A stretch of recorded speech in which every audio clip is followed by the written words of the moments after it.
அதிகமா ரமதானுடைய மாதத்திலே மட்டும் சொல்லக்கூடிய வழக்கம் இருக்கிறது. ரமதான் அல்லாத மாதங்களை சொல்ல மாட்டேங்கிறாங்களே என்ற விதத்துல வருகிறது.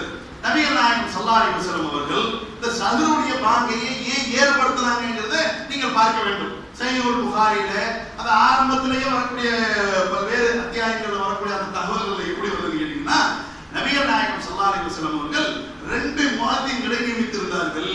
ஒன்னு சஹருடைய பாங்கை சொல்லக்கூடிய பிலால் ரலியல்லாஹு அன்ஹு அவர்களை, இன்னொன்னு அப்துல்லா இப்னு உம்மு மக்தூம் ரலியல்லாஹு அன்ஹு அவர்களை நியமித்திருந்தார்கள். அப்ப ரசூலுல்லாஹ் சொல்வாங்களா, மக்களிடத்தில் அறிவிப்பு செய்வாங்களாம், சஹர் நேரத்தில் பிலால் அவர்கள் பாங்கு சொல்வார்கள், அந்த சமயத்துல ஃபகுலு வஸ்ரபு, சஹர் சாப்பிடுங்க பருகுங்க, சஹரை விட்டு நீங்க தூரமாயிராதீங்க, சஹரை நிறுத்திடாதீங்க, சஹர் நல்லா சாப்பிடுங்க பருகுங்க. எப்போ வரைக்கும் தெரியுமா? ஹத்தா யுஹத்திம இப்னு உம்மு மக்தூம், அப்துல்லா இப்னு உம்மு மக்தூம் பாங்கு சொல்ற வரைக்கும் சஹரை சாப்பிடுங்க.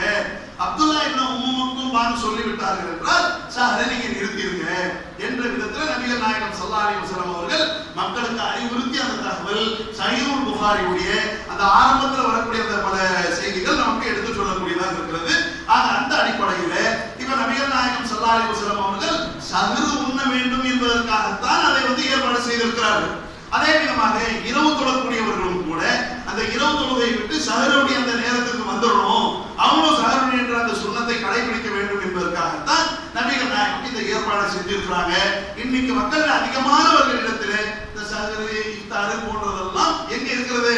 ரமதானுடைய அந்த கடமையான நோம்புடைய சமயத்துல தான் முக்கியத்துவம் கொடுக்கக்கூடியவர்களாக இருக்கிறார்களே தவிர மற்ற நேரங்கள்ல ஃபஜ்ருடைய பாங்குக்கே பதில் சொல்லக்கூடியவர்கள் இன்னைக்கு நம்மில அதிகமானவர்கள் விரல் விட்டு எண்ணக்கூடிய அடிப்படையில் இருக்கின்ற காரணத்தினால்தான் தௌஹீத் என்ன பண்ணுகிறது இருக்கிறது.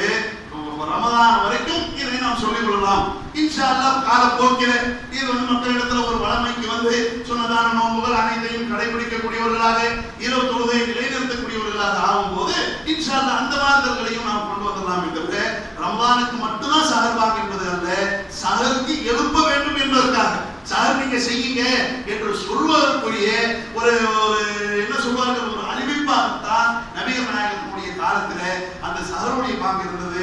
அந்த அடிப்படையில் ரமதானுடைய இந்த சமயங்கள்ல நாம் கடைபிடிக்கின்றோம். இன்ஷா அல்லாஹ் வரக்கூடிய காலகட்டங்கள்ல ரமதான் அல்லாத அந்த மாதங்களுக்கும் கடைபிடிக்கிற மாதிரியான நிலவரங்களுக்காக அதிகமா அல்லாஹ்விடத்துல துஆ செய்யுங்க. சரியா? அதுக்கடுத்து என்ன கேட்கிறாங்க கேட்டா, இன்னொன்று இதில் இருந்து புரிய வேண்டிய இன்னொரு விஷயம் என்னன்னு கேட்டா, சுன்னத்தை விட்டு ஜமாத் அப்படிங்கிற ஒரு இது இருக்கிறாங்க, ஒரு நிலையில இருக்கிறார்கள் சில பேர். அவங்க என்ன பண்றாங்க தெரியுமா? மற்ற நாட்கள்ல ஃபஜ்ர் பாங்கு சொல்றாங்க, ரமதான் வரும்போது சஹர்லே செஞ்சிடறாங்க, சஹர்லே பாங்கு சொல்லி விடுகிறார்களே, இது கூடுமான்னு கேட்கிறாங்க. அப்ப சஹருடைய நேரத்துல சொல்லப்படுவது சஹருடைய பாங்கு தான், ஃபஜ்ர் நேரத்துக்கு சொன்னாதான் ஃபஜ்ருடைய பாங்கு. அப்ப ஒரு சுன்னத்தை கடைபிடிச்சிருக்கிறாங்க, இன்னொரு சுன்னத்தை அவர்கள் காதல பழக்க விட்டிருக்கிறார்கள். அவர்கள் சுன்னத்தை சுன்ன ஜமாத் இல்ல, சுன்னத்தை விட்ட ஜமாத் அப்படிங்கிற நிலைக்கு போயிடுறாங்க. இது ஏதோ நம்ம தமாஷா சொல்றோம் அப்படிங்கறத நீங்க நினைக்க கூடாது. சுன்ன ஜமாத்தை சேர்ந்தவர்கள் எதை டைம் டேபிளா போட்டிருக்கிறார்களோ அந்த டைம் டேபிள்ல நீங்க பார்க்கும் போதே கூட சொல்லப்படுகின்ற அந்த பாங்குகள் சஹருடைய நேரத்தில் ஃபஜ்ர் நேரம் வருவதற்கு முன்னாலேயே சொல்லப்படுகிறது. ஃபஜ்ர் நேரத்துக்கு முந்தைய நீங்க சொல்லிவிட்டீர்கள் என்றால் அது சஹருடைய பாங்கு என்றுதான் கருத்தில் கொள்ளப்படுமே தவிர ஃபஜ்ருடைய தொழுகைக்காக சொல்லப்பட வேண்டிய அந்த பாங்கு ஃபஜ்ருடைய நேரத்தை அடைந்த பிறகுதான் சொல்ல வேண்டும் என்பதை நாம் புரிந்து கொள்ள வேண்டும்.